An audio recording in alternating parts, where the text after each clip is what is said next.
هلا وشلونكم؟ تعالوا اليوم نسوي وصفة بيوري البطاطا مع دجاج بصلصة الفطر كلش طيب. تعالوا نسوي سوية.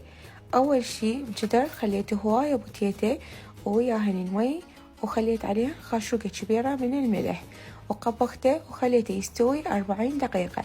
بعد 40 دقيقة شوفوا البوتيتة شلون استوت. وهسه راح نهرس البوتيتة. طبعا هذا المقطع كان ما مصور، انه اخلي عليها نص قالب من الزبد وحليب سائل وجبن موزاريلا واهرسها كل زين الى ان ما توصل لهذا الشكل. من تصير بهذا الشكل يعني صارت البوتيتة توب. وبعدها بطاسة راح اخلي دجاج مقطع شرائح ومغسول كلش زين. راح اخلي عليه البهارات هي دارسين وقرنفل وبابريكا حلوة وفلفل اسود وبهارات قص لحم. وراح اخلي عليها زيت، تقدرون تستعملون زيت او زيت الزيتون. وشي اكيد ما ننسى الملح نص خاشوقة. وهسه راح ابرش عليها ليمونة واخلي عصير نص ليمونة وراح اخلطهم كلش زين. وبعدها اغطيها واخليها ترتاح نص ساعة.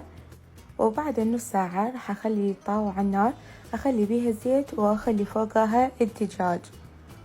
راح احركه كلش زين الى ان ما يستوي. وهيجي صار شكل الدجاج بعد ما استوى. راح اشيله افرغه بماعون على صفحة على مود هاي الطاوة نستعملها على مود نسوي الصوص. بنفس الطاوة وبنفس الزيت راح اخليه بصلاية صغيرة مثرومة ناعم احمسها كلش زين. وبعدها اضيف فوقها الفطر، ايش قد ما تحبون الفطر كثروا. ونحمس الفطر الى ان ما يصير هيجي شكله. نخلي عليه خشوقة كبيرة من الطحين وراح نحركه على النار. وبعدها نضيف عليه قلاص كبيرة من المي وشوية شوية نبدي نزيد مي الى ان ما نوصل للثخن اللي احنا نريده. وبعدها راح نخلي مكعب ماجي واحركه على النار، واذا حسيت الرادلة ملوحة ازيد. وهيجي صار الشكل النهائي للصوص. هسه راح ابدي اقدمه.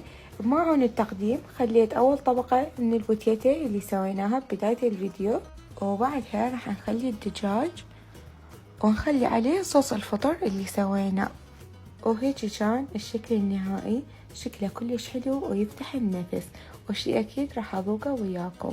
وصراحة هو كلش طيب واهلي دائما يطلبوه من عندي انه اسوي لهم اياه لانه كلش طيب. كلش انصحكم تجربوه. وبس، باي باي.